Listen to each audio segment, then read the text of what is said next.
Selamat sore teman-teman sekalian. Assalamualaikum warahmatullahi wabarakatuh. Senang ya berjumpa dengan teman-teman selama apa namanya setelah kemarin satu semester liburan. Di semester baru ini kita berjumpa lagi dan saya mengajar di mata kuliah psikopatologi teman-teman sekalian. Gimana kabarnya teman-teman? Semoga sehat baik semua ya. Ah, Ya, bersyukur teman-teman sekalian, kita saat ini untuk mata kuliah pertama ini kita melalui daring ya, online ya teman-teman via Zoom. Dan untuk seperti biasa, setiap semester ya teman-teman bisa membaca RPS, rencana pembelajaran semester, selama satu semester kita pelajari. Nah ini secara singkat teman-teman, sembari bisa download di Siakat ya, mata kuliah psikopatologi, kode mata kuliahnya 13.0, 13.14, 30.40. Saya tidak menyampaikan detailnya karena cukup banyak ya. Nanti teman-teman bisa baca saja seperti yang biasa teman-teman unduh di Siakat. Ya. Nanti teman-teman bisa mengunduhnya. Di semester 3 ya teman-teman sekalian, bobot mata kuliahnya 3 SKS, kemudian harapannya capaian pembelajarannya, teman-teman diharapkan mampu memahami berbagai gangguan psikologis, mengenali gejala-gejalanya, melakukan analisis, berdasarkan hasil asesmen dan kemudian mempresentasikan hasil temuan dari tugas nantinya. Ada case method, ada team based project. Adapun deskripsi mata kuliah ini yaitu mengajarkan tentang pemahaman konsep-konsep abnormalitas, jenis-jenis gangguan jiwa, diagnosis dan pandangan dari 5 aliran besar psikologi terkait gangguan kesehatan mental. Adapun basis penilaian seperti biasa, seperti di semester sebelumnya juga ya, teman-teman ada case method, ada team based project, dan UTS UAS. Ini penilaian kita di semester ini di mata kuliah psikopatologi ini. Dan prosentasenya adalah masing-masing 25%, total 100% ya. Adapun daftar referensi nanti teman-teman bisa baca eh, di referensinya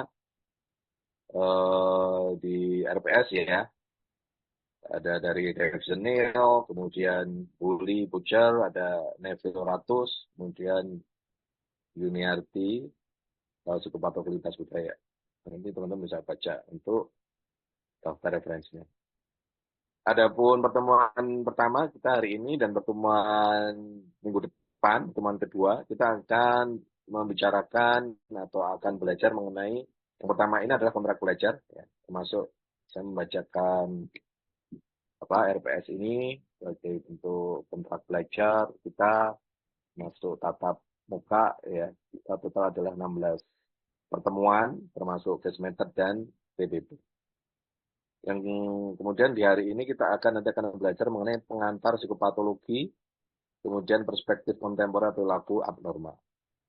Nanti jika waktunya cukup, kita akan selesaikan. Kalau tidak, ya kita baru sampai pada pengantar psikopatologi. Kemudian di pertemuan ketiga, kita akan belajar mengenai penggolongan asesmen dan penanganan perilaku psikopatologi, perilaku psikopatologi, kemudian pertemuan 4 sampai pertemuan ke-6, 4, 5, 6, ya 3 kali pertemuan. Kita bicara mengenai gangguan stres, kecemasan, obsesi kompulsif, gangguan disosiatif, somatis, gangguan mood dan bunuh diri, serta gangguan terkait zat dan adiksi. Adapun di pertemuan 79, kita akan belajar mengenai gangguan makan, gangguan tidur, gangguan terkait gender dan seksualitas, kemudian gangguan spektrum skizofrenia, gangguan kepribadian dan gangguan kendali impuls, serta gangguan perilaku abnormal pada anak dan remaja. Lanjut di pertemuan 10 sampai 12 ya.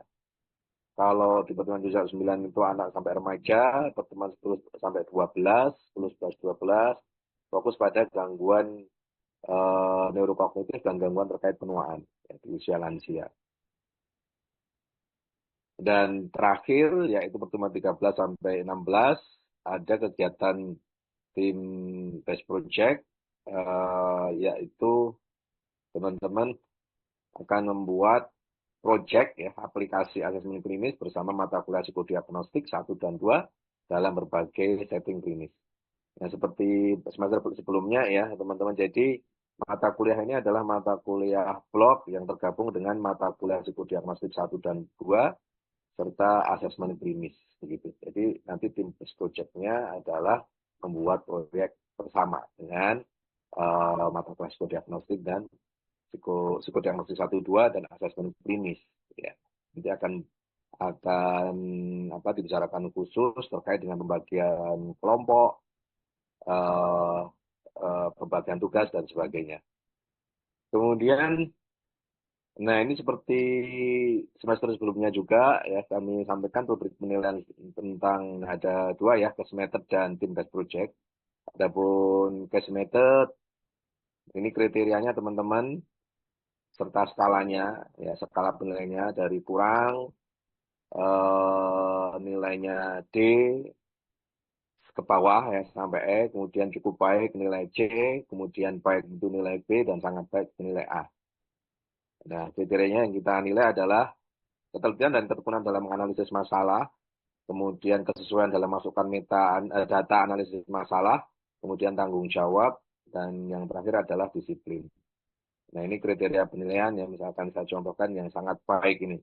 Kalau teman-teman ingin nilainya maksimal, ya sangat baik, maka ini menjadi acuan. Kalau kan ketelitian dan ketekunan dalam menganalisis masalah, berarti teman-teman harus merancang dan menganalisis masalah dengan bukti dan tekun sesuai dengan prosedur dan teliti dalam masukkan data. Kemudian misalnya dalam masukkan data analisis masalah, masukkan data hasil percobaan sesuai dengan hasil yang telah diperoleh dan seterusnya. Demikian. Kemudian untuk tim based project ini kriteria penilaiannya. Nah, nanti akan dibagi. Oh maaf, ini yang untuk apa namanya untuk case method ya. Ya, untuk case method itu ada sebentar, maaf.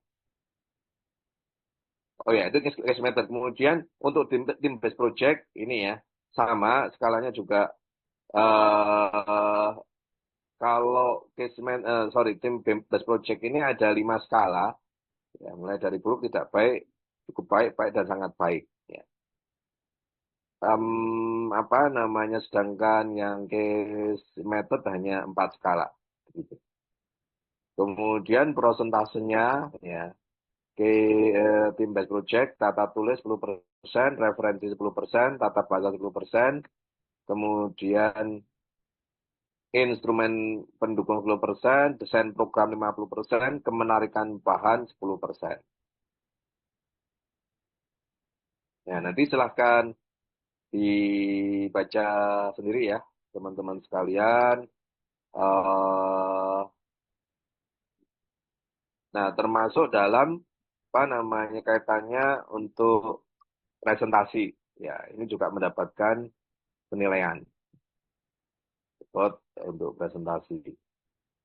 Kemudian, nah di tim based project ini ada penilaian antar teman. Ya, jadi yang menilai bukan hanya saya. Kalau apa namanya saya itu mengacu pada skala atau kriteria ini, ya sedangkan nanti teman-teman Anda di luar eh, kelompok, ya,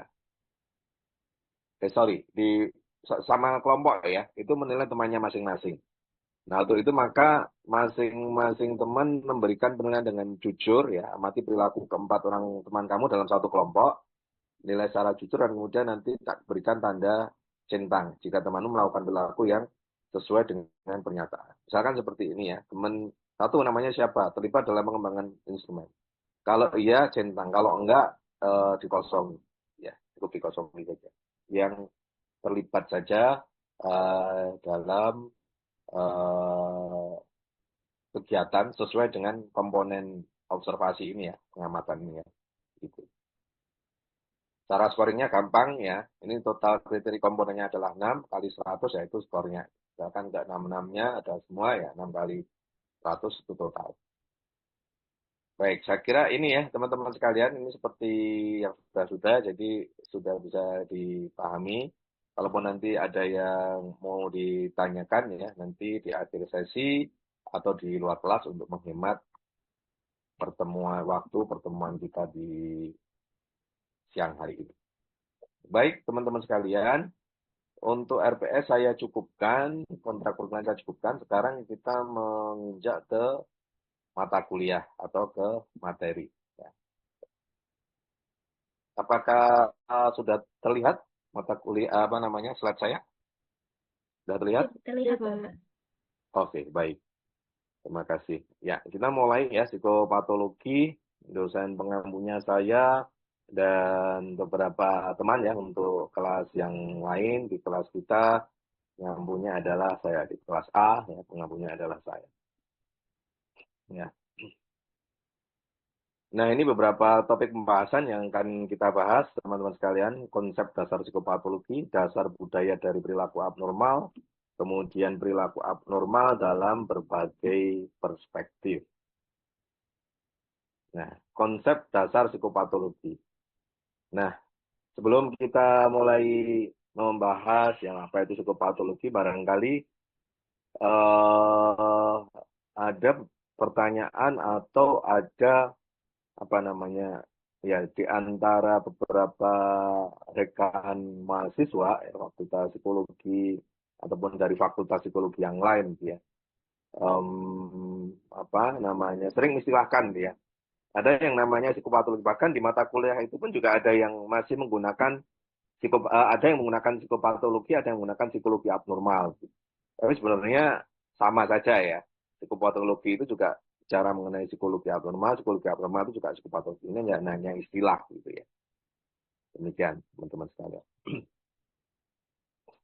Nah, ini yang perlu dipahami ya, teman-teman. Jadi, gangguan psikologis itu apa sih kalau berbicara mengenai psikopatologi berarti berbicara mengenai gangguan.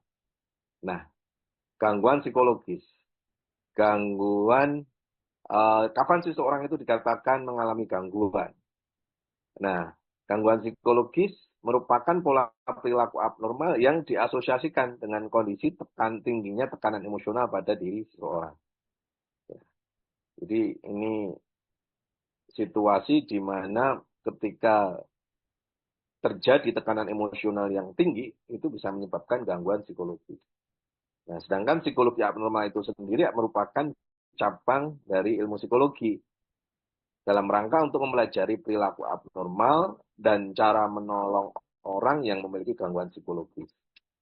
Nah, ya, jadi mempelajari berarti melakukan assessment, menggali data, informasi tentang keluhan-keluhan yang dialami oleh klien dalam rangka nanti untuk menegakkan diagnosa dan kemudian bagaimana cara membantu atau menolong orang yang mengalami gangguan psikologis.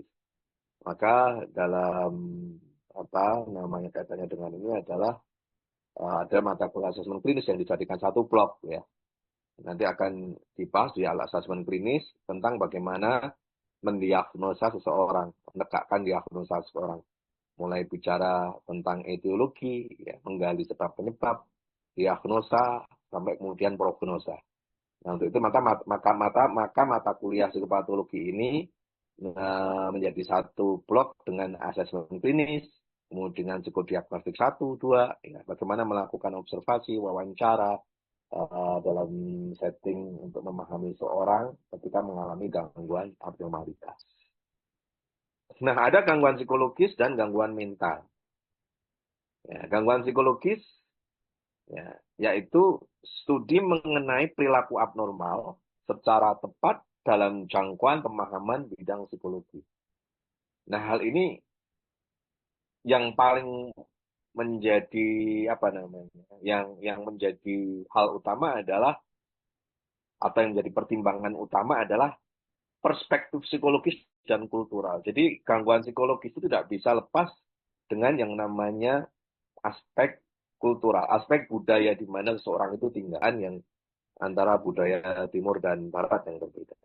Begitu ya, Dinda. Semoga bisa dipahami. Baik, kemudian lanjut pertanyaan yang kedua dari Nadine. Ya. Perbedaan perilaku abnormal dan normal dalam konteks tekanan emosional dalam konsep psikopatologi. Nah, sekali lagi perilaku abnormal